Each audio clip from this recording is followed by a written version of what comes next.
या दरवाजापासून पुढे एक प्लेन प्लास्टिकची जी भिंत आहे त्या भिंतीपर्यंत आपल्याला जायचंय, परंतु जाताना मध्यंतरी आपल्याला एकाला एक लागून 4 झोटे सुद्धा बघायला भेटतील आणि या पूर्ण इलाक्याला छत्रपती शिवाजी महाराजांच्या राहत्या राजवाड्याचा परिसर म्हणून ओळखलं जातं. आता आपल्या महाराजांचा त्यांच्या काळातला राज पॅलेस राजमहल जो होता तो इथे पूर्ण 2 मजली उंच होता आणि पूर्ण वाडा एका लाकडी छपराचा होता. आता कल्पना करा की त्या काळातला तो दुतर्फी लाकडी छपराचा वाडा असेल कसा हो? तर बघा याच्यावरती आज सुद्धा ते चौकोनी दगड दिसतात का कोरलेले. या प्रत्येक चौकोनी दगडावरती सागवणी खांब होती. बँगलोरी कुंभारनळीच्या कौलांचा 32 फूट हाईटच्या माळ्यावरती त्यावर कुंभारनळीच्या कौलांचं छप्पर होतं. आता 32 फुटापासून शेवटच्या मजल्यापर्यंत रंगीबेरंगी पैठण्यांच्या झालरी, कावदिव्यांच्या पंत्या, मशालीचा उजेड असा आलिशान वाडा इथे होता त्या काळातला. आणि या आलिशान वाड्यामध्ये छत्रपतींचं 10 वर्षाचं वास्तव्य 1671 ते 1680. या 10 वर्षाच्या कालावधीने रायगडाला असे काय 2 दिवस अनुभवून दिले, एक आनंदाचा सुद्धा होता आणि एक दुःखाचा सुद्धा होता. या रायगडाने असे 2 दिवस पाहिले गेले ना, ते खरोखर रायगडाने ते साक्षात्कार ठेवले गेले आणि तेच आज आपल्या पाहण्यासाठी एवढ्या लांबून दूर आलेला बघा. एक तो म्हणजे 6 जून 1674चा राज्याभिषेक या रायगडाने कसा पाहिला असेल, या सह्याद्रीने तो कसा नाद दिला असेल, या रायरीने कशी त्याला पाठ दिली असेल, याची कल्पना करायची की तो 6 जून 1674चा राज्याभिषेक या रायगडाने तो रुबाबदार राजवाडा आणि ते छत्रपती शिवरायांचा तो रुबाब याच राजवाड्याने साक्षात्कार पाहिला गेला.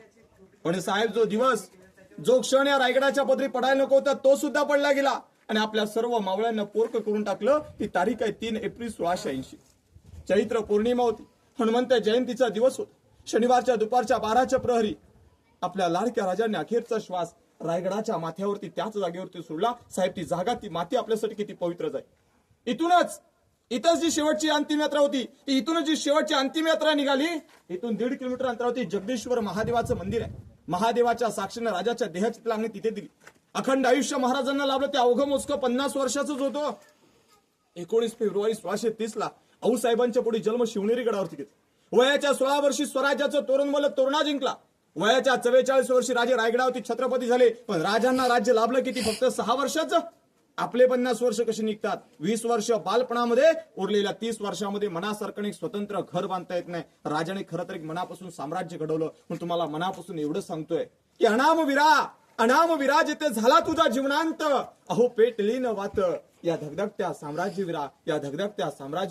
याच वाड्याच्या कॉर्नरला पाण्याच्या 3 टाक्या, ऐतकृती खड्डा, शिवकाळातलं स्नानगृह म्हणजे महाराजांचं त्या काळातलं स्विमिंग पूल. हे पाहायला आपण पुढे जाऊया, पण जाण्यापूर्वी सर्वांनी चपला बोटी इथे खाली करा, तिथे जा, तिथली माती कपाळी लावा, मग पुढचं दर्शन आपण पुढे करूया. बोला पुण्यश्लोक छत्रपती श्री शिवाजी महाराज की जय.